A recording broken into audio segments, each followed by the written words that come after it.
आज हम इकोनॉमिक्स का 6 चैप्टर अनएम्प्लॉयमेंट पढ़ेंगे। अनएम्प्लॉयमेंट का सिंपल सा मीनिंग होता है, हिंदी में आप समझ सकते हैं, बेरोजगारी। मतलब ऐसे लोग जो स्किलफुल है, जिनके पास डिग्रीज है, जो वर्क करने के लिए कैपेबल है, लेकिन फिर भी उन्हें जॉब नहीं मिल पा रहे, ऐसे लोगों को अनएम्प्लॉयड कहा जाता है और उनकी सिचुएशन को अनएम्प्लॉयमेंट कहा जाता है। इस चैप्टर में हम सबसे पहला टॉपिक मीनिंग ऑफ अनएम्प्लॉयमेंट के बारे में पढ़ेंगे। सेकेंड टॉपिक दिया गया है types of unemployment. Third topic दिया गया है कॉजेज ऑफ एम्प्लॉयमेंट, मतलब ऐसे कौन कौन से रीजन है जिनकी वजह से अनएम्प्लॉयमेंट होती है। फोर्थ टॉपिक दिया गया है मेजर्स टू रिड्यूस अनएम्प्लॉयमेंट, हम अनएम्प्लॉयमेंट को कैसे कम कर सकते हैं। उसके बाद लास्ट टॉपिक हमें दिया गया है state programme to solve the unemployment problem. हमारे स्टेट गवर्नमेंट ने ऐसे कौन कौन से प्रोग्राम चलाए जिसकी हेल्प से अनएम्प्लॉयमेंट की प्रॉब्लम को सॉल्व कर सकते हैं।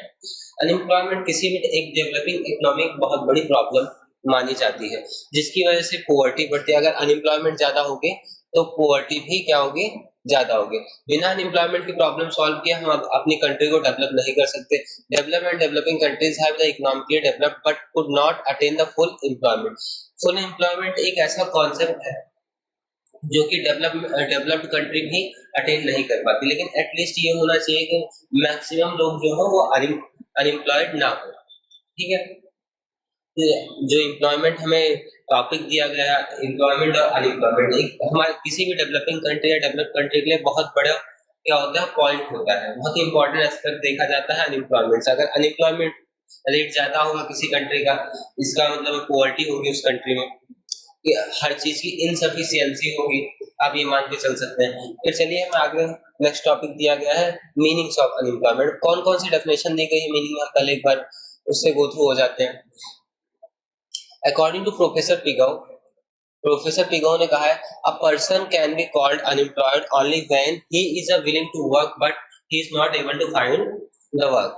ठीक है, अब जो प्रोफेसर पिगो है उन्होंने क्या कहा है कि a person can be called unemployed, एक किसी भी पर्सन को तभी अनएम्प्लॉयड कहा जाएगा जब वो काम करना चाहता है लेकिन फिर भी वो वर्क उसको मिल नहीं रहा है। वो काम करना चाहता है और वो काम ढूंढ रहा है लेकिन उसको कोई भी काम मिल नहीं रहा है, तब उसको क्या कहा जाएगा, अनएम्प्लॉयड कहा जाएगा।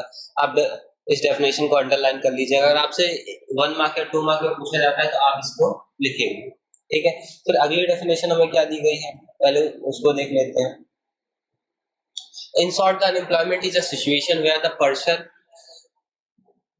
is ready and capable for working at the current wage rate but does not get work. ये एक डेफिनेशन है, एक हमें और भी मिल जाती है किसकी, अनएम्प्लॉयमेंट की।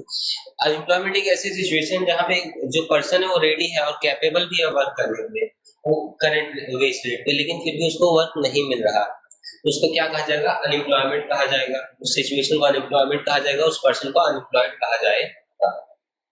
ठीक है, according to above definition, at a wage rate a person eager and ready to work but deprived from the work, then he is said to be unwilling unemployment। ठीक है, अब जैसे कोई भी पर्सन है वो काम करना चाहता है लेकिन फिर भी उसको काम नहीं मिल रहा, उस टाइप की सिचुएशन को क्या कहा जाएगा, उसकी उस सिचुएशन को क्या कहा जाएगा, अनविलिंग अनएम्प्लॉयमेंट। मतलब वो काम करना तो चाहता है लेकिन उसको काम नहीं मिल रहा, वर्क करना चाहता है लेकिन उसको वर्क नहीं मिल पा रहा है। और कंपलसरी नेचर ऑफ अनएम्प्लॉयमेंट, इस तरह की अनएम्प्लॉयमेंट को क्या कहा जाएगा, कंपलसरी नेचर ऑफ अनएम्प्लॉयमेंट कहा जाएगा या तो अनविलिंग अनएम्प्लॉयमेंट कहा जाएगा। ठीक है, इससे आप समझ सकते हैं। तो आप अगर आपको एमसीक्यू में पूछा जाता है व्हाट इज अनविलिंग अनएम्प्लॉयमेंट, तो आप ये वाली डेफिनेशन लिख सकते हैं। कंपलसरी नेचर ऑफ अनएम्प्लॉयमेंट क्या है उसको आप ऐसे करके डिफाइन कर सकते हैं। दिस टाइप ऑफ पर्सन, उसके बाद दूसरी सिचुएशन दी गई है, if a person is not willing and ready to work and not getting work, then he is not said to be unemployed। अगर कोई पर्सन है वो काम करना नहीं चाहता और उसको काम नहीं मिल रहा तो वो क्या कहा जाएगा, अनएम्प्लॉयड नहीं कहा जाएगा, क्योंकि वो काम ही नहीं करना चाहता। This type of person is said to be voluntary unemployed. Unemployment में काउंटिंग तो उसकी भी अनएम्प्लॉयड पर्सन में होगी, लेकिन वो कैसी अनएम्प्लॉयमेंट होगी, वॉलंटरी अनएम्प्लॉयमेंट। आप देखिएगा मीनिंग दोनों में डिफरेंस देखिएगा, अनविलिंग अनएम्प्लॉयमेंट और वॉलंटरी अनएम्प्लॉयमेंट। तो आप समझ सकते हो अनविलिंग अनएम्प्लॉयमेंट मींस जो पर्सन काम करना चाहता है लेकिन उसको वर्क नहीं मिल रहा, और वॉलंटरी अनएम्प्लॉयमेंट क्या होता है, जो पर्सन है वो काम नहीं करना चाह रहा है या उसको वर्क भी नहीं मिल रहा है, लेकिन वो क्या कहा जाएगा, वॉलंटरी अनएम्प्लॉयड कहा जाएगा। अब नेक्स्ट टॉपिक अंडरलाइन कीजिएगा, नेक्स्ट पॉइंट अंडरलाइन कीजिए, कौन सा दिया हुआ है हमें इसमें, the term unemployment is understood in the terms of supply of active workforce. ठीक है, फिर हमें बताया गया जो अनएम्प्लॉयमेंट का एक टर्म है, एक टॉपिक है, उसको हम किसके हेल्प से समझ सकते हैं, एक्टिव वर्कफोर्स के हेल्प से समझ सकते हैं। एक्टिव वर्कफोर्स किसको कहा जाता है, जो एज ग्रुप है, किसको कौन सा 15 टू 64 ईयर्स का जो एज ग्रुप है, इसको क्या कहा जाता है, एक्टिव फोर्स कहा जाता है। अब आप सिंपल से समझ सकते हैं, अगर 15 टू 64 कोई भी पर्सन 15 टू 64 ईयर्स के बीच में है और वो काम करना चाहता है लेकिन उसको काम नहीं मिल रहा, तो उसको क्या कहा जाएगा, अनएम्प्लॉयड कहा जाएगा, अनविलिंग अनएम्प्लॉयड कहा जाएगा। ठीक है, जिसको कंपलसरी नेचर ऑफ अनएम्प्लॉयमेंट कहते हैं। ठीक है, from the meaning of the unemployment it can be said that the unwilling unemployment और compulsory employment is only the problem in India. Also unemployment has become the serious economic problem. ठीक है, और ये जो एज ग्रुप है, अगर उसको work करना चाहता है और वर्क नहीं मिल रहा तो उसको हम अनविलिंग अनएम्प्लॉयमेंट या कंपलसरी अनएम्प्लॉयमेंट कह सकते हैं। और इंडिया में एक बहुत सीरियस प्रॉब्लम है, अनएम्प्लॉयमेंट इंडिया की एक बहुत सीरियस प्रॉब्लम है, जिसकी वजह से हमारी पॉवर्टी बढ़ी है, गरीबी बढ़ती जा रही है। अगर सभी लोग एम्प्लॉयड होंगे, कुछ ना कुछ अर्न कर रहे होंगे, तो पॉवर्टी रेट जो होगा वो धीरे धीरे कम होता चला जाएगा। लेकिन जब अनएम्प्लॉयमेंट बढ़ती चली जाएगी तो पॉवर्टी रेट भी उसके साथ साथ बढ़ता चला जाएगा। फिर अगला दिया गया है टाइप्स ऑफ अनएम्प्लॉयमेंट। टाइप्स कौन कौन से टाइप्स की अनएम्प्लॉयमेंट होती है, पहले उसको समझ लेते हैं। While discussing the nature or types of unemployment, it is necessary to know the nature of economy because the nature of unemployment is different from the developed and developing country। फिर हमें इसमें एक इम्पोर्टेंट पॉइंट क्या दिया गया, हमें किसी भी चीज, जैसे हमें टाइप ऑफ अनएम्प्लॉयमेंट जानना है, उसको जानने से पहले हमें इकोनॉमी का नेचर हो उसको समझना पड़ेगा, क्योंकि जो डेवलप्ड कंट्री की अनएम्प्लॉयमेंट होती है उस कॉन्सेप्ट में थोड़ा डिफरेंस है, किससे, डेवलपिंग कंट्री के अनएम्प्लॉयमेंट से। ठीक है, generally in developed countries the lack of effective demand resulted from the trade cycle creates unemployment। ठीक है, अब जैसे जो जनरली जो डेवलप्ड कंट्री होती है उसमें अनएम्प्लॉयमेंट कैसे होती है, lack of effective demand result from the trade cycle creates unemployment. इसमें जो डेवलप्ड कंट्रीज होती है उनमें जनरली अनएम्प्लॉयमेंट किसकी वजह से क्रिएट होती है, ट्रेड साइकिल की वजह से क्रिएट होती है या इफेक्टिव डिमांड्स की वजह से क्रिएट होती है।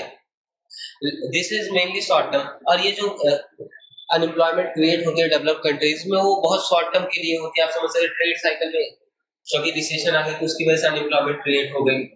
ठीक है, या जो डिमांड थी वो कम हो गई, इफेक्टिव डिमांड जो करंटली थी वो थोड़ी कम हो गई, तो उसकी वजह से थोड़ी बहुत अनएम्प्लॉयमेंट क्रिएट होती है, लेकिन वो बहुत शॉर्ट टर्म के लिए रहती है।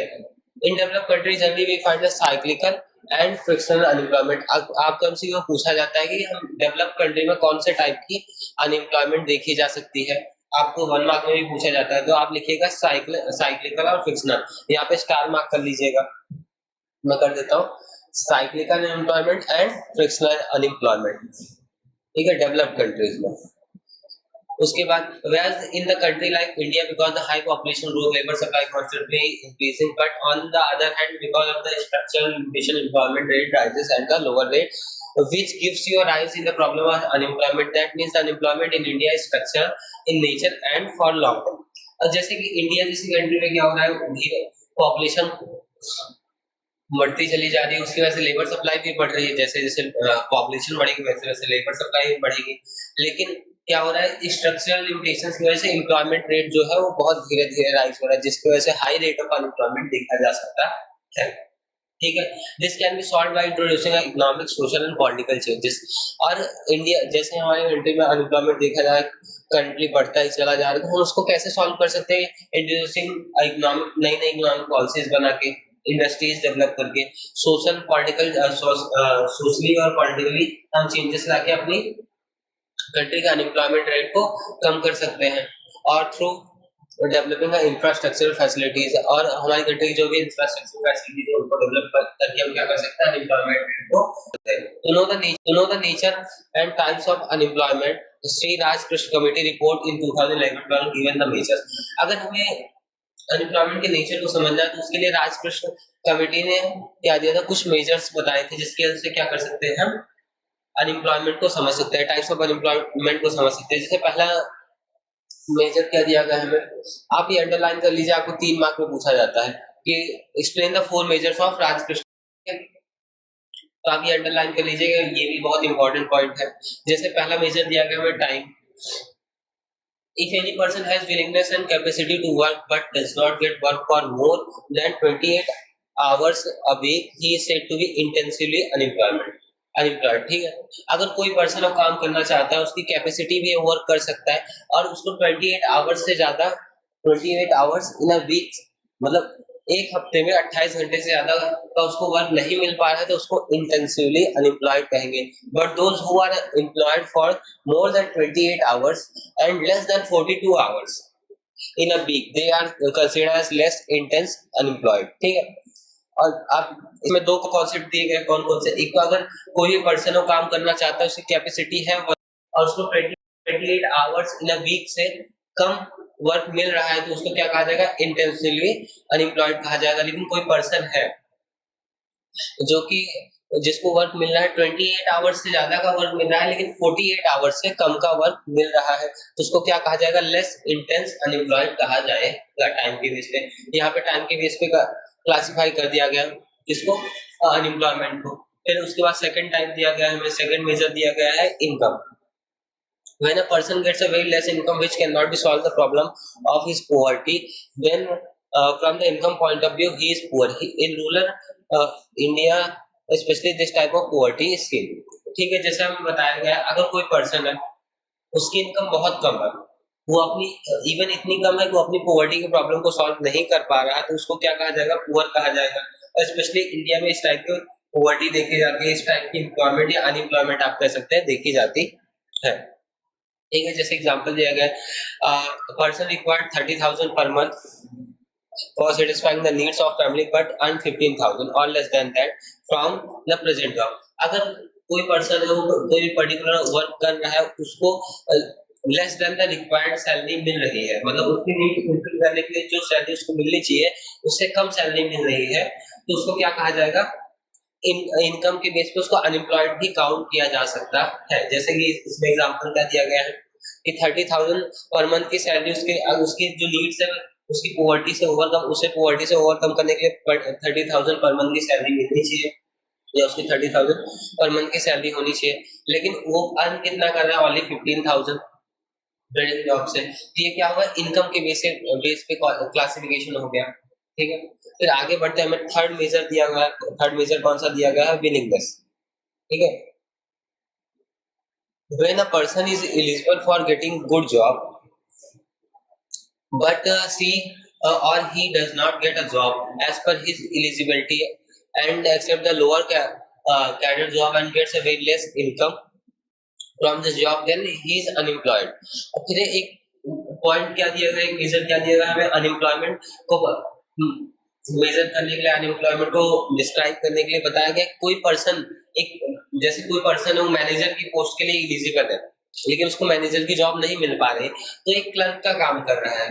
ठीक है, तो वो क्या होगा, उसको भी अनएम्प्लॉयड ही काउंट किया जाएगा क्योंकि वो एलिजिबल, उसकी एलिजिबिलिटी किसकी है, एक मैनेजर की पोस्ट की, लेकिन वर्क कौन सा कर रहा है, वो एज ए क्लर्क वर्क कर रहा है। यहाँ पे भी एग्जांपल दिया, कोई सीए है, चार्टर्ड अकाउंटेंट आप समझ सकते हैं, वो क्लर्क का वर्क कर रहा है तो उसको भी क्या किया जाएगा, अनएम्प्लॉयड काउंट किया जाएगा। और फिर इसकी डेफिनेशन दी गई है, कोई भी पर्सन अगर एलिजिबल है गुड जॉब करने के लिए या हायर जॉब करने के लिए और उसको उसकी कैटेगरी से लोअर जॉब मिल रही है और इनकम भी उसकी क्या है, पहले से बहुत कम है या जो इनकम मिलनी चाहिए उससे कम है तो उसको भी क्या काउंट किया जाएगा, अनएम्प्लॉयड काउंट किया जाएगा। फिर फोर्थ पॉइंट दिया गया है productivity. When the laborer is working with the less than his actual productivity, then the production is less than his productive capacity। A person can make 20 meter cloths in a day but gets a job where he can make only 10 meter cloths।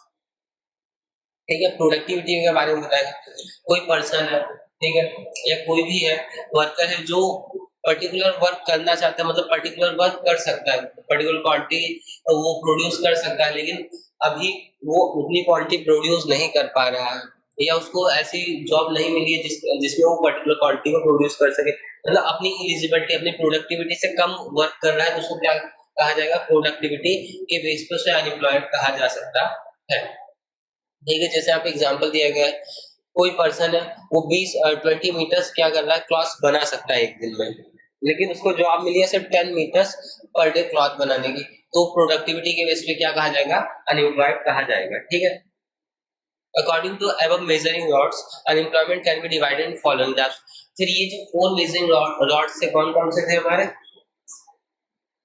Time, income, willingness and productivity. इसकी base पे हमने क्या किया है, unemployment को describe किया, unemployment को divide किया है। ठीक है, उसके टाइप्स हम पढ़ेंगे आगे। जैसे पहला टाइप दिया गया, क्या दिया गया? पहला टाइप हमें ओपन अनएम्प्लॉयमेंट दिया गया है।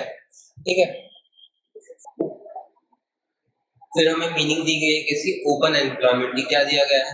Those individuals who are ready to work at current wage rate and possess to qualification to but do not get any job are said to be fully unemployed और openly unemployed।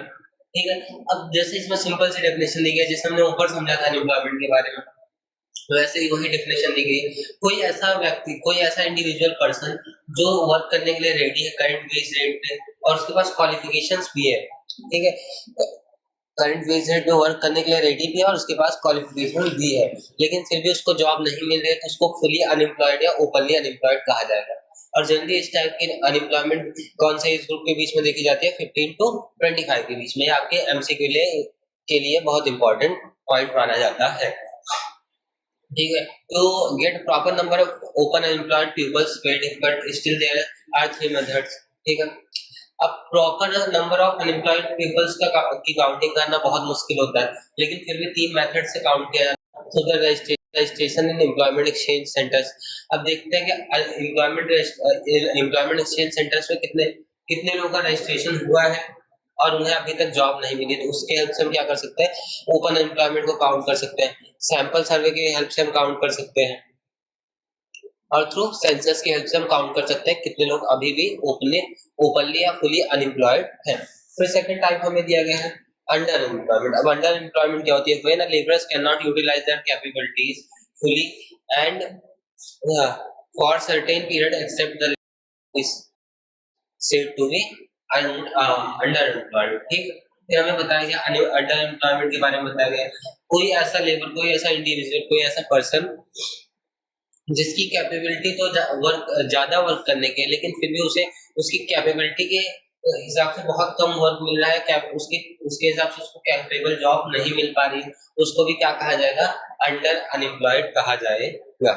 ठीक है, जैसे कि आप समझ सकते हैं, आप एग्जांपल की हेल्प से यहाँ पे क्या दिया गया? For example, a labourer working in in industry और agriculture land gets work only for 5 hours instead of 8 hours. कोई पर्सन है, इंडिविजुअल है, जो जिसको सिर्फ 5 घंटे का काम मिल रहा है, वो भले इंडस्ट्री में वर्क कर रहा हो या एग्रीकल्चर लैंड पे वर्क कर रहा हो, उसको 5 आवर्स का वर्क मिल रहा है, लेकिन वो कैपेबल कितने आवर्स के वर्क के लिए? 8 आवर्स के वर्क के लिए कैपेबल है। तो उसको 3 आवर्स का वर्क जो नहीं मिल रहा है, तो उसकी वजह से वो क्या कहा जाएगा? अंडर अनएम्प्लॉयड कहा जाएगा। अंडर एम्प्लॉयमेंट, और उस सिचुएशन को अंडर एम्प्लॉयमेंट सिचुएशन कही जाएगी। ठीक है, उस टाइप को क्या कहा जाएगा? अंडर एम्प्लॉयमेंट कहा जाएगा। जैसे कोई भी पर्सन 8 आवर्स के वर्क के लिए कैपेबल है, लेकिन उसको वर्क आवर्स से मिल रहा है 5 आवर्स का। ठीक है, चलिए आगे बढ़ते हैं।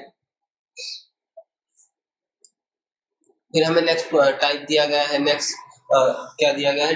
Disgust unemployment. डिस्गस्ट अनएम्प्लॉयमेंट क्या होती है, उसके बारे में समझते हैं। Disgust unemployment means hidden unemployment. This type of unemployment is very common in developing economies like India. Disgust unemployment जो होती है hidden employment कही जाती है। ठीक है, hidden unemployment आप अंडरलाइन कर लीजिए। तो hidden unemployment कभी-कभी एमसीक्यू में पूछा जाता है। पूछ लेते हैं। उसके बाद इसकी मीनिंग दी गई, in any activity too many persons are employed given level of technology when a few persons are removed from the work total production does not change there then there exist a disgust unemployment. ठीक है, जैसे बताया जा रहा है इसमें definition जो दी गई, डेफिनेशन जो दी गई उसमें क्या कहा जा रहा है कि जैसे कोई भी वर्क है उसमें more than the required person जो है वो क्या है, वो पर्टिकुलर वर्क कर रहे हैं, और जो एक्स्ट्रा पर्सन है, जो एक्स्ट्रा लोग है, उनको अगर वर्क उस पर्टिकुलर वर्क से निकाल दिया जाए, फिर जो प्रोडक्शन है वो सेम रहेगा, तो उसको क्या, उस टाइप का अनएम्प्लॉयमेंट को क्या कहा जाएगा? डिस्गस्ट अनएम्प्लॉयमेंट कहा जाएगा। जैसे आप समझ सकते हैं एग्जांपल के हेल्प से, कोई भी एक लैंड एरिया है या कोई भी एक फार्म है, ठीक है, एक फार्म है, वहां पे 5 लोगों की जरूरत है, 5 लोग, वहां का जो वर्क है, फार्म का जो वर्क है, 5 लोग मिलके करेंगे तो इनफ हो जाएगा। लेकिन वहां पे करंटली कितने लोग एम्प्लॉयड हैं? एट पीपल्स, ठीक है, 8 पर्सन या 8 पीपल एम्प्लॉयड है, वहां पे 8 लोग काम कर रहे हैं। तो आप समझ सकते हैं जो एक्स्ट्रा 3 लोग है प्लस 3 लोग, जो एक्स्ट्रा 3 लोग है वो क्या है, डिस्गस्टली अनएम्प्लॉयड है, ठीक है। यहाँ पे भी सेम एग्जाम्पल, यहाँ पे देखते हैं एग्जाम्पल क्या दिया गया है, ठीक है। ऐसा marginal productivity levels are zero said to be disguised unemployment. फिर यहाँ पे एक थोड़ा हम ब्रीफ में समझाया, किसके बारे में समझाया गया है, डिस्गस्ट एम्प्लॉयमेंट के बारे में समझाया, एक बार देख लेते हैं। In India population constantly increasing, hence the people demanding employment also increasing at higher rate, but India poor development sectors other than the agriculture puts a heavy burden on agricultural sector for employment if the surplus of labor is, जैसे कि India एक हमारी country जो है एक developing economy, ठीक है, तो डेवलपिंग कंट्रीज में बहुत ज्यादा डिस्गस्ट अनएम्प्लॉयमेंट देखी जा सकती है, ठीक है। अब बहुत सारे ऐसे सेक्टर्स है like agriculture sector, industrial sector, वहाँ पे more than the required person क्या है, एम्प्लॉयड है, वहाँ पे भी क्या देखा जा सकता है, डिस्गस्ट अनएम्प्लॉयमेंट देखी जा सकती है, ठीक है। आप डिस्गस्ट अनएम्प्लॉयमेंट को सिंपल से समझ सकते हैं कि कोई भी काम है, कोई भी वर्क है, वो अगर दो लोगों के लिए सफिशिएंट वर्क है, 2 लोग मिलकर उस पर्टिकुलर वर्क को कंप्लीट कर सकते हैं, लेकिन वहां पे उस दो लोगों के काम के लिए वहां पे 3 या 4 लोगों को क्या किया जा रहा है, रखा जा रहा है, तो जो बाकी के 2 या 1 लोग जो जो 1 पर्सन जो होगा वो क्या कहा जाएगा, डिस्गस्टली अनएम्प्लॉयड कहा जाएगा। एग्जाम्पल क्या दिया हुआ है यहाँ पे देख सकते हैं, वही वाला दिया गया फार्म वाला। यहाँ पे 10 हेक्टेयर की एक लैंड दी गई है, वहाँ पे मैक्सिमम क्या कर सकते हैं, 5 लेबर्स वर्क कर सकते हैं, 5 labours can be employed, but due to inability of work elsewhere the 3 members of the family can also join the same work. फिर इसमें सेम एग्जांपल वही जो मैंने आपको समझाया वही वाला एग्जांपल है, बुक का ही था वो। तो इसमें बस क्या दिया गया है, 10 हेक्टेयर्स ऑफ लैंड दिया गया है, ठीक है। आप जब भी ये टाइप्स ऑफ अनएम्प्लॉयमेंट को क्या करेंगे, डिस्क्राइब करेंगे, आपको क्वेश्चन पूछा जाएगा, describe the types of unemployment, ठीक है, on the basis of 4 measuring rods. तो आप क्या करें, सभी जो अनएम्प्लॉयमेंट है उनकी पहले मीनिंग लिखेंगे, फिर थोड़ा सा कर देंगे, थोड़ा मतलब ओन वर्ड्स में आप लिख देंगे, उसके बाद एक एग्जांपल लिख देंगे, इनफ हो जाएगा सभी। नेक्स्ट टाइप का अनएम्प्लॉयमेंट कौन सी दी गई है हमें, साइक्लिकल अनएम्प्लॉयमेंट दी गई है। साइक्लिकल अनएम्प्लॉयमेंट क्या होती है, in capitalist type of economic investor and saving class are distinct classes, and so that it creates the disequilibrium. As a result, sometimes the economy faces a prosperity and sometimes depression. During the prosperity, the high investment, production, income, and the employment in the economy. फिर जैसे कि जो हमारी country जैसे हमारी country capitalist economy जहाँ पे चलती है, जो इन्वेस्टर होते हैं या सेविंग क्लास होता है, तो क्या करता है, जब भी समटाइम्स इकोनॉमी होती है हमारी, कभी कभी इकोनॉमी एकदम प्रॉस्पेरिटी फेस करती है, इकोनॉमी एकदम बूम पे होती है, लेकिन कभी कभी हमारी इकोनॉमी में डिप्रेशन आ जाता है। आप मान लीजिए हमारी इकोनॉमी का कोई पर्टिकुलर चार्ट दिया गया है, तो हमारी इकोनॉमी का कैसे अभी बूम पे है, यहाँ पे इस पर्टिकुलर पॉइंट पे है, लेकिन कुछ टाइम बाद इस पॉइंट पे सस्टेन करने के बाद कुछ टाइम बाद जब डिप्रेशन आ जाता है, हमारी इकोनॉमी फॉल होने लगती है, हमारी इकोनॉमी की जो कंडीशन है वो धीरे धीरे कम होने लगती है। तो उस टाइम क्या होता है, अनएम्प्लॉयमेंट क्रिएट होती है। जब हमारी इकोनॉमी एक पर्टिकुलर पॉइंट पे होती है, एकदम पीक पे होती है, एकदम प्रॉस्पेरिटी फेस कर रही होती है, तो एम्प्लॉयमेंट बढ़ती चली जाती है, लोगों को काम मिलना चालू हो जाता है, नए वर्कर्स को रखा जाता है, ठीक है। लेकिन जब भी हमारी इकोनॉमिक फॉल होती है तो क्या होता है, जो अब काम तो उनके पास कम हो गया होता है, उनकी जो इकोनॉमिक कंडीशन होती है धीरे धीरे कम होती चली जाती है, तो जो भी एक्स्ट्रा वर्कर्स होते हैं फिर जो उनको क्या किया जाता है, रिटेस्ट कर दिया जाता है, उनको काम से निकाल दिया जाता है, तो उसको क्या कहा जाता है, ऐसे टाइप ऑफ अनएम्प्लॉयमेंट को क्या कहा जाता है, साइक्लिकल अनएम्प्लॉयमेंट कहा जाता है, ठीक है। आप सिंपल सा समझ सकते हैं, इकोनॉमी में चेंजेस की वजह से जो अनएम्प्लॉयमेंट क्रिएट होती है उसको क्या कहा जाता है, साइक्लिकल अनएम्प्लॉयमेंट कहा जाता है। ये जनरली कौन सी कंट्रीज में देखी जाती है, डेवलप्ड कंट्रीज में देखी जा सकती है। जैसे कि एग्जांपल दिया गया है, हमें डेटा दिया हुआ है, America experience the several depression during the 1929 to 1930, ठीक है। उसके बाद इसको ग्रेट डिप्रेशन भी कहा जाता है, ये एमसीक्यू में पूछा जाता है कि ग्रेट डिप्रेशन कब हुआ था, 1920 टू 1930 के बीच में ग्रेट डिप्रेशन हुआ था, जो कि अमेरिका ने फेस किया था, ठीक है। तो आप सिंपल सा आप डिप्रेशन समझ गए होंगे। इकोनॉमी में चेंजेस की वजह से जो भी अनएम्प्लॉयमेंट क्रिएट होती है उसको क्या कहा जाता है, साइक्लिकल अनएम्प्लॉयमेंट कहा जाता है। चलिए नेक्स्ट टाइप के अनएम्प्लॉयमेंट की ओर हम बढ़ते हैं।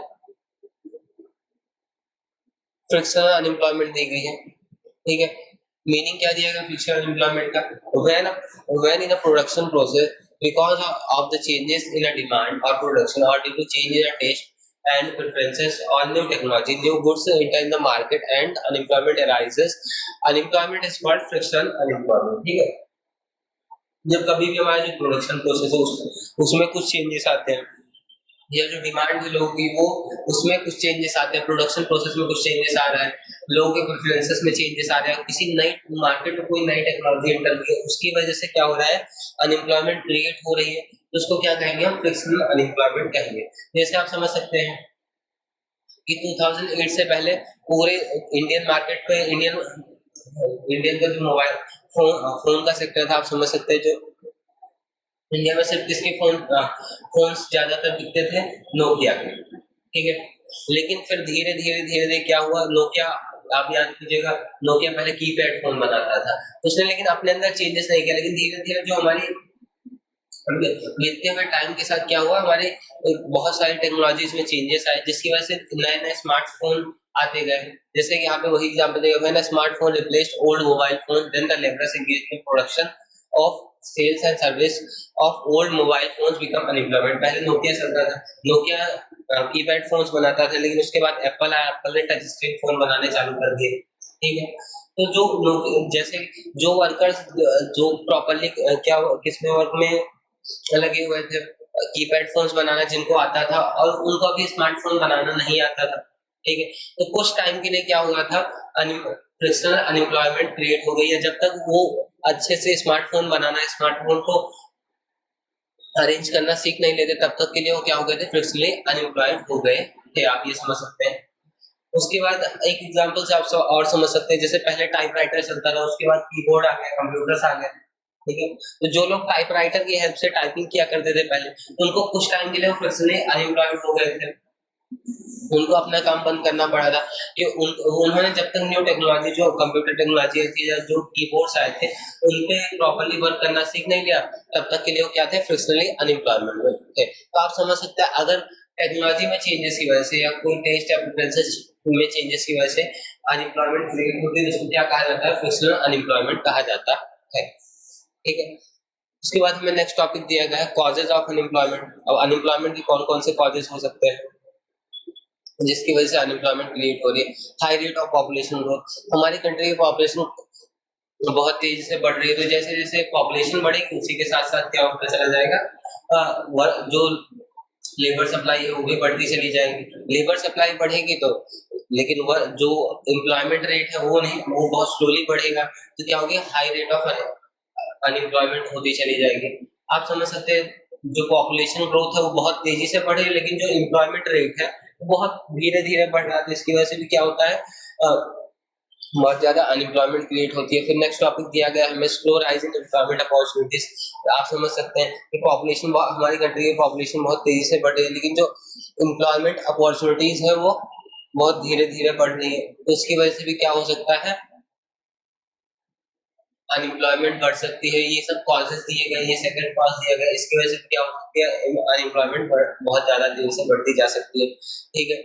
जैसे कि इसमें बताया गया है, increase in employment, economic growth rate has been a strong relation, but during the planning period there was a continuous increase in economic growth, but we failed to creating employment opportunities shows the that economic growth has remained the jobless growth, ठीक है।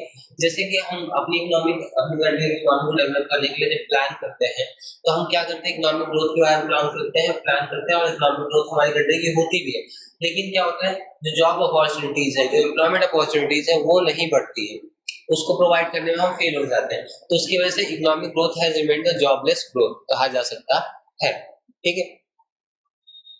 तो next point हमें दिया गया है, low rate of saving and investment in a planning has increased the national income, but simultaneously population growth rates also increase. As a result, per capita income increase at the lower rate and than national income. Due to the low per capita income and expenses are satisfying basic needs and burden some population kept saving and investment at lower rate. आप समझ सकते हैं, saving और investment, जबकि saving और investment lower rate होगा, उसकी वजह से भी क्या होती है, अनएम्प्लॉयमेंट क्रिएट होती है, हाँ, जब इनिशियल टाइम में इंडिया प्लान कर रहा था, अपनी नेशनल इनकम को ग्रो कर रहा था, इंडिया की नेशनल इनकम तो बहुत तेजी से बढ़ी थी, लेकिन साथ साथ क्या हुआ था, इंडिया की पॉपुलेशन भी क्या हुई थी, ग्रो हुई थी, बहुत तेजी से ग्रो हुई थी, जिसकी वजह से पर कैपिटा इनकम कांस्टेंट हो गई या कम होती चली गई। जितनी तेजी से हमारी नेशनल इनकम बढ़ी थी, उतनी तेजी से पर कैपिटा इनकम नहीं इंक्रीज हो पाई, जिसकी वजह से जो सेविंग रेट था और इन्वेस्टमेंट रेट था लोगों का क्या होगा, बहुत कम हो गया। जिससे जब पर कैपिटा इनकम कम होगी तो आप समझ सकते हो वो लोग सिर्फ अपनी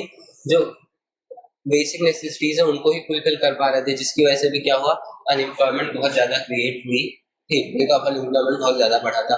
ठीक है, फिर नेक्स्ट टॉपिक दिया गया हमें कैपिटल इंटेंसिव प्रोडक्शन टेक्निक। अब ये क्या होती है इसके बारे में हम पढ़ते हैं। There is an there is a scarcity of capital and abundance of the labor in India. In these circumstances, to solve the problem of unemployment, labor-intensive technique of production have been adopted from the second five-year plan. India has adopted the development of the heavy and basic industries. In the planning schemes also place the capital-intensive techniques, labor-intensive techniques. Was given less importance. ठीक है, फिर जब हमारे planning के second five year plan आया था, दूसरी पंचवर्षीय योजना जिसको कह सकते हैं वाई, ना आप मान सकते हैं 1956 में, तब क्या हुआ था, कैपिटल इंटेंसिव प्रोडक्शन टेक्निक को या कम महत्व दिया गया था, लेस इंपॉर्टेंस दिया गया था, लेकिन जो हमारी लेबर इंटेंसिव प्रोडक्शन टेक्निक थी उसको ज्यादा इंपॉर्टेंस दिया गया था। पहले तो हम समझ रहे थे कैपिटल इंटेंसिव प्रोडक्शन टेक्निक क्या होती है, लेबर इंटेंसिव प्रोडक्शन टेक्निक्स क्या होती है। कैपिटल इंटेंसिव प्रोडक्शन टेक्निक को आप सिंपल तो समझ सकते हैं, बड़ी बड़ी मशीनरीज की वजह से की हेल्प से हमें प्रोडक्शन करना, मतलब एक बार में हमने कैपिटल लगा दिया, 1 करोड़ 2 करोड़ की परचेस कर ली, और उसमें सिर्फ एक ही वर्कर का काम है जो मशीनरी को हैंडल करेगा, बाकी पूरा वर्क है वो मशीनरी अकेले ही इंडिविजुअली कर रही है, सिर्फ एक पर्सन चाहिए, एक वर्कर चाहिए उस मशीनरी को मैनेज करने के लिए। तो क्या होगा, हमारा कैपिटल इंटेंसिव प्रोडक्शन टेक्निक हो गई।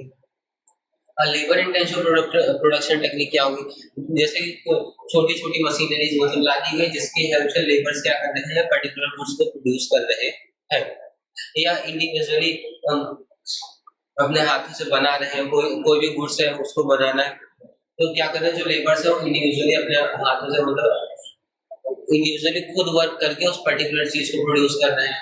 ठीक है, आप मान सकते हैं जैसे एक मशीनरी है वो क्या करती है, 20 लोगों का काम एक साथ करती है, तो उसको किस में कंसीडर की जाएगी, कैपिटल इंटेंसिव प्रोडक्शन टेक्निक में कंसीडर की जाएगी। लेकिन उसी जगह पे सेम वर्क 20 लोग एक साथ 20 लोग को एम्प्लॉयमेंट देके करवाया जा सकता है। वो 20 लोग क्या कर रहे हैं, 20 पीपल्स 20 लोग क्या कर रहे हैं, सेम वर्क कर रहे हैं और वो इंडिविजुअली कर रहे हैं। तो आप समझ सकते हैं ये कौन सी टेक्निक हो गई, कैपिटल इंटेंसिव, ये कौन सी हो गई, लेबर इंटेंसिव। मतलब कोई मशीनरी है जो 20 लोगों का काम अकेले कर सकती है, उस मशीनरी को लगा देना, या इंडिविजुअली 20 लोगों को जॉब देके उनसे वो पर्टिकुलर वर्क करवाना, तो दोनों में अंतर होता है। तो अगर हम 20 लोगों को पर्टिकुलर वर्क देके उनसे सेम वर्क करवाते हैं तो क्या होगा, एम्प्लॉयमेंट बढ़ेगी। लेकिन अगर हम कम कैपिटल इंटेंसिव टेक्निक अडॉप्ट करते हैं, एक मशीन बड़ी सी खर्चा एक बार खर्चा करके बड़ी सी मशीन लगा देते हैं, तो क्या होगा, अनएम्प्लॉयमेंट बढ़ती चली जाएगी, क्योंकि वो 20 लोगों का काम कौन कर रही है, मशीनरी अकेले कर रही है। तो वो जो 20 लोगों को हम जॉब पे रखने वाले थे वो तो क्या रह गए, अनएम्प्लॉयड रह गए। ठीक है, फिर अगला टॉपिक दिया गया, अगला कॉज क्या दिया गया, लैक ऑफ वोकेशनल एजुकेशन। ठीक है, वोकेशनल एजुकेशन आप समझ सकते हैं, जैसे आप स्कूलों में जनरली हमें थियोरेटिकल नॉलेज दिया जाता है, प्रैक्टिकल नॉलेज नहीं दिया जाता, हमें हमारी स्किल्स को डेवलप नहीं किया, प्रॉपर स्किल्स को नहीं डेवलप किया जाता। ठीक है, तो वही बताया गया है कि हमारे जो हायर एजुकेशन है उसमें हमें just practical knowledge theoretical knowledge दिया जाता है, प्रैक्टिकल नॉलेज नहीं दिया जाता, जिसकी वजह से अगर जैसे हमें नॉलेज तो है कि कोई पर्टिकुलर वर्क है उसको कैसे करना है, वो पर्टिकुलर वर्क कैसे होगा, लेकिन हमने आज तक किया नहीं है तो हमारे उसमें एक्यूरेसी नहीं आएगी, आप समझ सकते हैं। ठीक है, तो ऐसे जो हमारी वोकेशनल एजुकेशन है उसमें भी बहुत कम वर्क किया जा रहा है। गवर्नमेंट को हमें वर्क जो भी यूनिवर्सिटीज है, जो भी स्कूल कॉलेजेस है, उनमें वोकेशनल एजुकेशन को क्या करना चाहिए, बढ़ावा देना चाहिए, जिसकी वजह से क्या हो, जो हमारे जो लेबर सप्लाई हो रही है, जो भी मतलब जो भी लोग ग्रेजुएट हो रहे हैं, जैसे कोई अकाउंटेंट है उसको थ्योरेटिकली तो पता है कि बैलेंस शीट ऐसे बनेगी या ये वर्क ऐसे होगा, लेकिन उसे प्रैक्टिकली कभी किया नहीं है।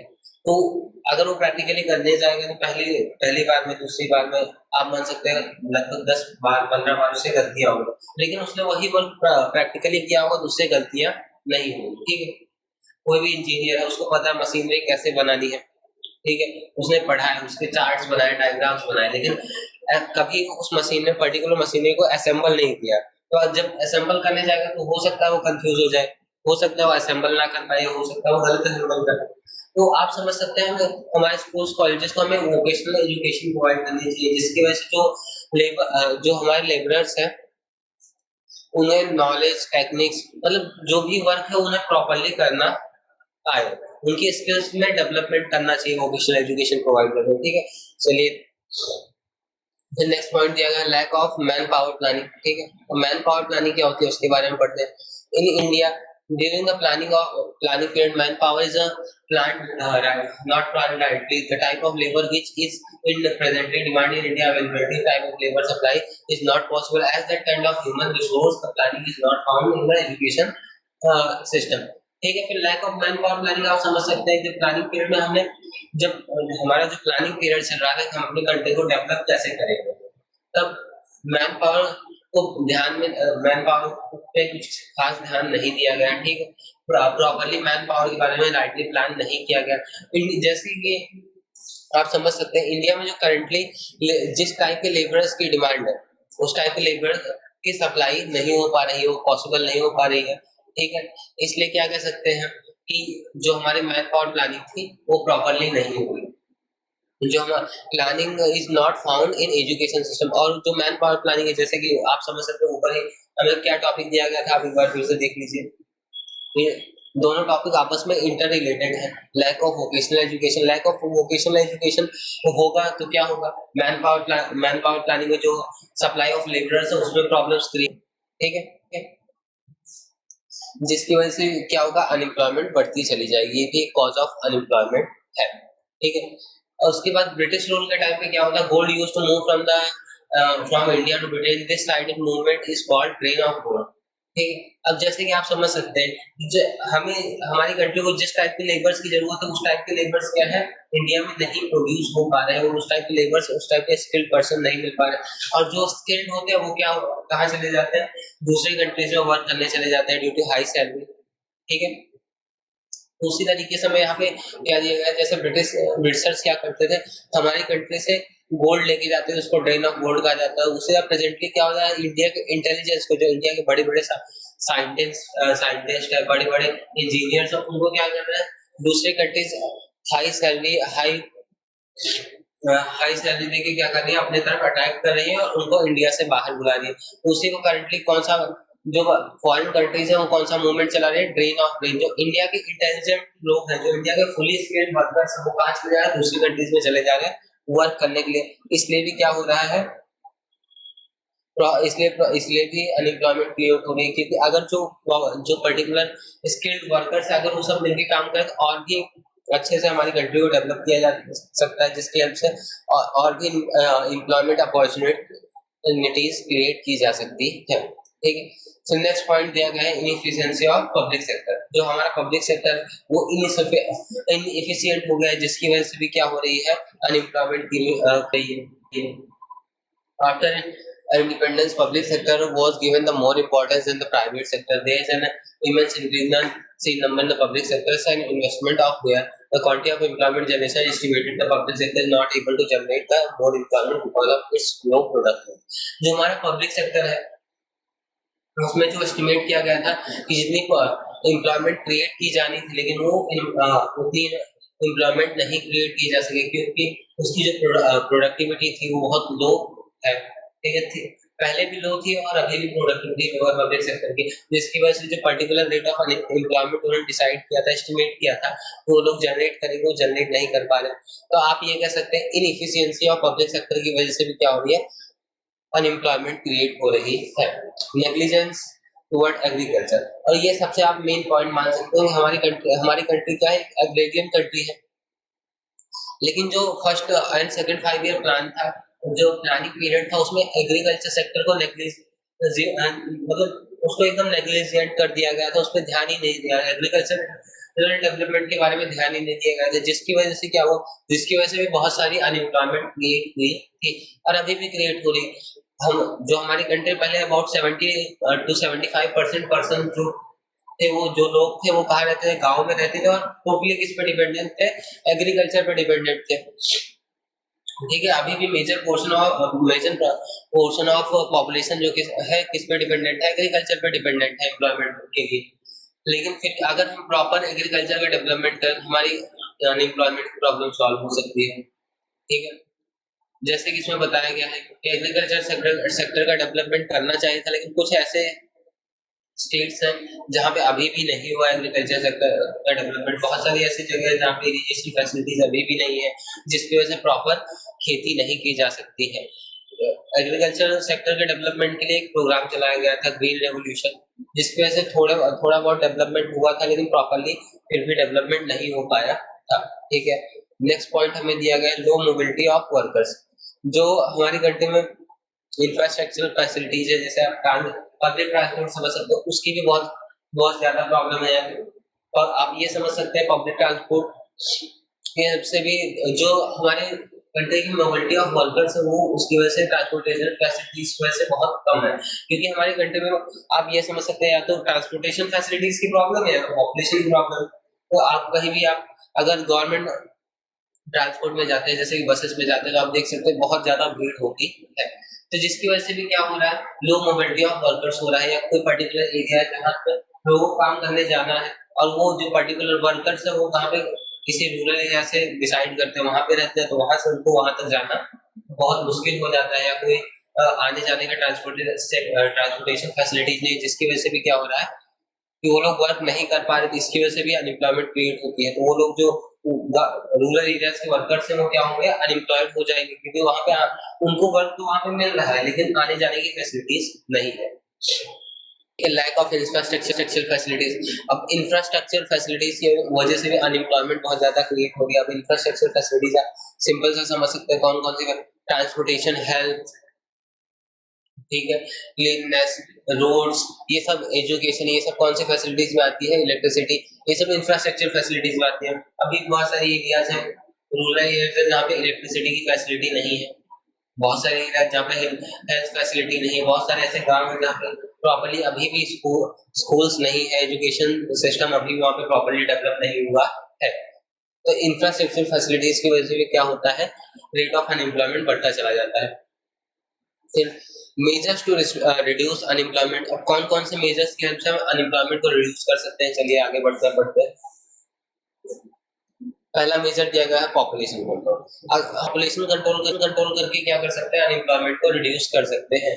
अगर जैसे कि हमारी कंट्री एक डेवलपिंग कंट्री है, हमारी कंट्री बहुत तेजी से ग्रो कर रही है, पॉपुलेशन जो एम्प्लॉयमेंट रेट है वो भी बढ़ रहा है, लेकिन पॉपुलेशन उससे ज्यादा तेजी से बढ़ रही है। तो अगर हम पॉपुलेशन को कंट्रोल हमारी कंट्री की पॉपुलेशन कंट्रोल हो जाती है, तो क्या होगा, अनएम्प्लॉयमेंट कम होती चली जाएगी और धीरे धीरे अनएम्प्लॉयमेंट बहुत नेग्लिजिबल रह जाएगी। ठीक है, उसके बाद नेक्स्ट पॉइंट दिया गया increase in rate of economic development. अगर हम अपनी कंट्री का इकोनॉमिक डेवलपमेंट और भी तेजी से, हमारी कंट्री की इकोनॉमिक डेवलपमेंट जो है वो और भी तेजी से हो, तो क्या हो सकता है, अनएम्प्लॉयमेंट रिड्यूस हो सकती है। Initial planning the rate of economic development to be low as 3 to 3.5। जैसे इनिशियल ईयर्स में जब प्लानिंग कर रहे हैं, जब हम लोग हमारी कंट्री प्लानिंग हो रही थी इकोनॉमिक डेवलपमेंट के लिए, तब क्या था, इकोनॉमिक डेवलपमेंट का रेट 3 to 3.5 था, और करंटली शायद 7.5 या 7.6 जैसा है इकोनॉमिक डेवलपमेंट रेट। तो अगर उसको हम और भी तेजी से हमारी कंट्री का इकोनॉमिक डेवलपमेंट, तो सभी सेक्टर्स का डेवलपमेंट हो पाए, तो अगर सभी सेक्टर्स का डेवलपमेंट होगा तो क्या होगा, एम्प्लॉयमेंट बढ़ेगी, एम्प्लॉयमेंट बढ़ेगी तो अनएम्प्लॉयमेंट कम होती चली जाएगी। ठीक है, अनएम्प्लॉयमेंट की प्रॉब्लम सॉल्व की जा सकती है।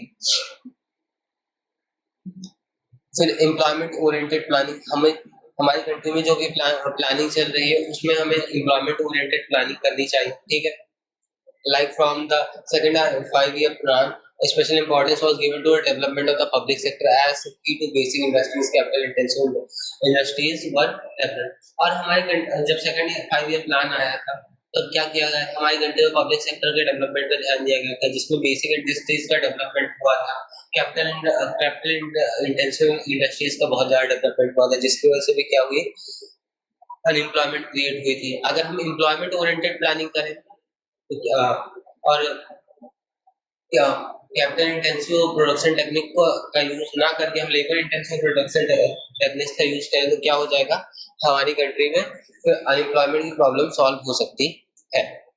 ठीक है, फिर नेक्स्ट पॉइंट दिया गया है एम्प्लॉयमेंट ओरिएंटेड एजुकेशन। आप जैसे हमने ऊपर पढ़ा था वोकेशनल एजुकेशन, तो उसी को हम यहाँ पे क्या पॉइंट में कन्वर्ट कर दिया गया है, एम्प्लॉयमेंट ओरिएंटेड एजुकेशन। ठीक है, जो हमें हमारी कंट्री में generally presently bookish knowledge provide किया जाता है, जिसको आप थ्योरेटिकल नॉलेज कह सकते हैं, जिसकी वजह से सिर्फ क्या क्लर्क्स ही प्रोड्यूस हो सकते हैं। ठीक है, लेकिन हमें बुकिश नॉलेज के साथ साथ स्किलफुल नॉलेज भी प्रोवाइड करना चाहिए। ठीक है, हमें हमारी कंट्री में स्कूल्स को कॉलेजेस को वोकेशनल एजुकेशन प्रोग्राम चलाने चाहिए in the field of trade, commerce, business, agriculture and other fields. ठीक है,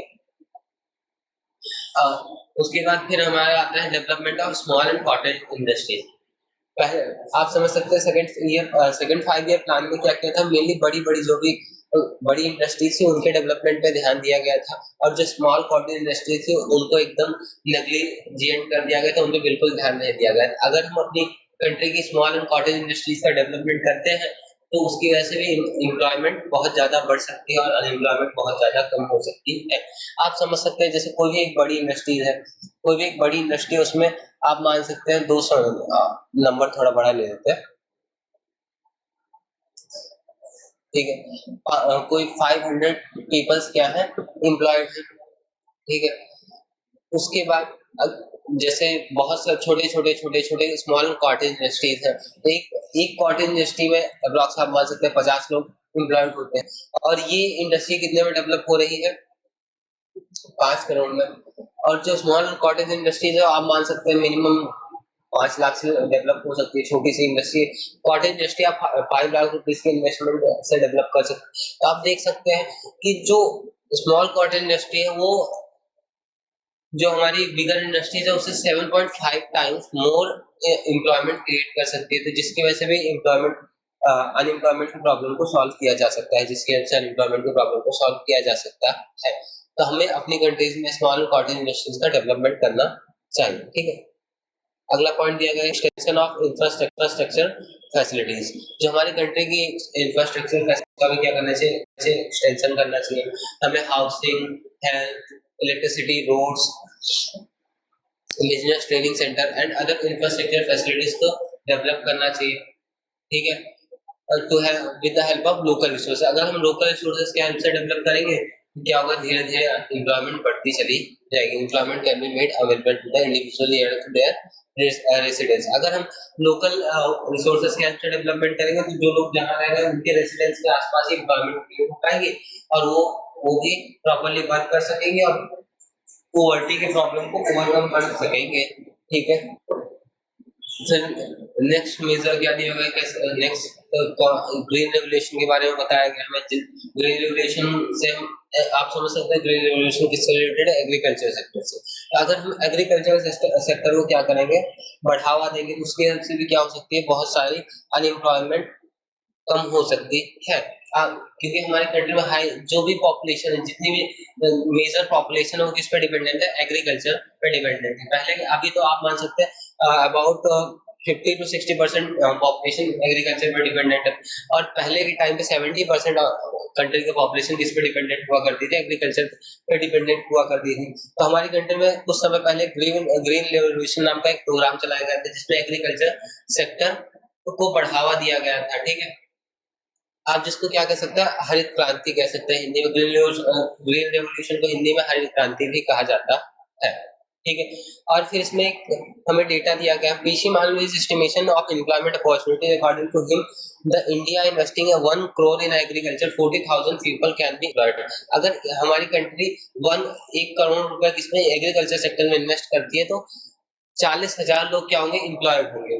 ठीक है, और जो प्रोडक्शन है वो 5.7% से बढ़ेगा। वहीं अगर किसी बिग इंडस्ट्री में इन्वेस्ट करती है तो सिर्फ 500 लोग ही एम्प्लॉयड हो पाएंगे। अगर आपको ये पूछा जाता है ग्रीन रेवोल्यूशन एग्रीकल्चर सेक्टर के डेवलपमेंट के बारे में पूछा जाता है तो ये बहुत ही इंपॉर्टेंट एग्जांपल है जो आप क्या कर सकते हैं, नोट डाउन कर सकते हैं। ठीक है, चलिए फिर हम नेक्स्ट टॉपिक की ओर बढ़ते हैं, state programme to solve the problem of unemployment. हमारे स्टेट ने, हमारी कंट्री में, हमारी गवर्नमेंट ने कौन कौन से ऐसे प्रोग्राम चलाए थे जिसकी हेल्प से हमारे एम्प्लॉयमेंट प्रॉब्लम को सॉल्व कर सकते हैं। तो पहला क्या दिया गया, Mahatma Gandhi National Rural Employment Guarantee Act, मनरेगा। ठीक है, आपने पहले भी चैप्टर में पढ़ा होगा नरेगा मनरेगा। ठीक है, ये प्रोग्राम कब चलाया गया था, 2 अक्टूबर 2009 को चला। 2009 को इसका नाम चेंज करके क्या कर दिया गया था, मनरेगा कर दिया गया था। महात्मा गांधी मतलब गांधी जी के बर्थडे आप समझ सकते हो, उसका नाम पहले इसका नाम क्या हुआ करता था, नरेगा हुआ करता था, जिसका नाम चेंज करके 2 अक्टूबर 2009 में मनरेगा कर दिया गया था। तो अब इसका पहले इसका फुल फॉर्म हुआ करता था national Rural Employment Guarantee act, और बाद में उसमें महात्मा गांधी जोड़ दिया गया था उनके बिहाफ पे, उनको सम्मान देने के लिए। ठीक है, इस प्रोग्राम में 100 डेज की क्या होती है, गारंटेड एम्प्लॉयमेंट प्रोवाइड की जाती है सबको, जो कि रूरल एरियाज में लोग रह रहे होते हैं उनको 100 डेज की, फैमिली में एक फैमिली में एक पर्सन को 100 डेज की गारंटेड एम्प्लॉयमेंट प्रोवाइड की जाती है।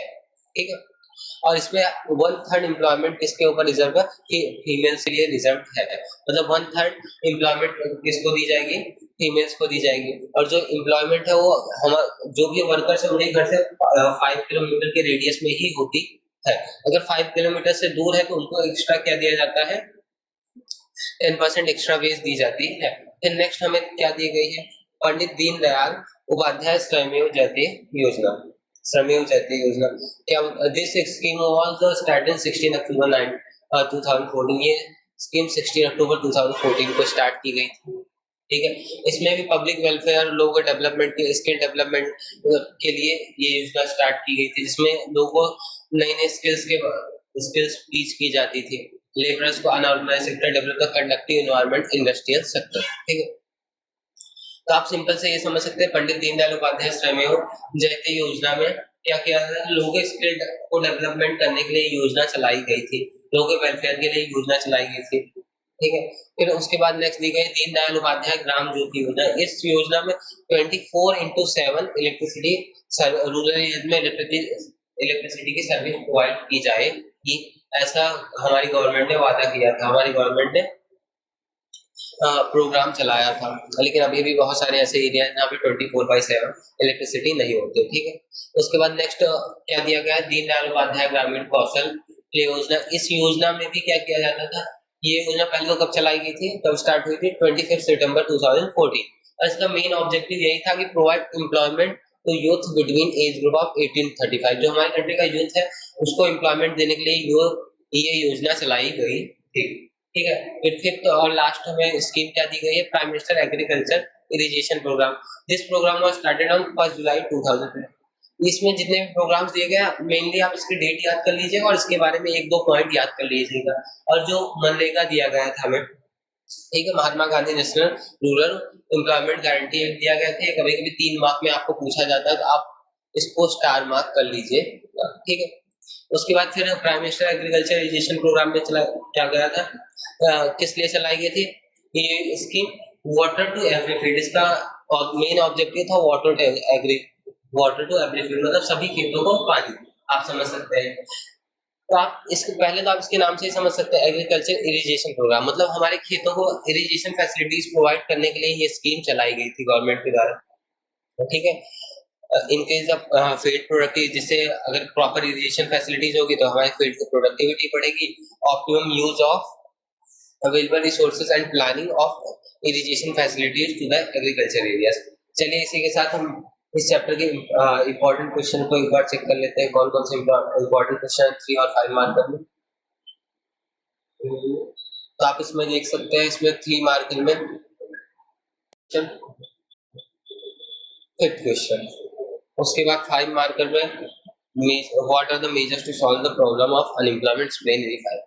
ठीक है, आप ये कुछ इंपॉर्टेंट क्वेश्चंस है जो बोर्ड के एग्जाम में कई बार पूछे गए थे। Thank you.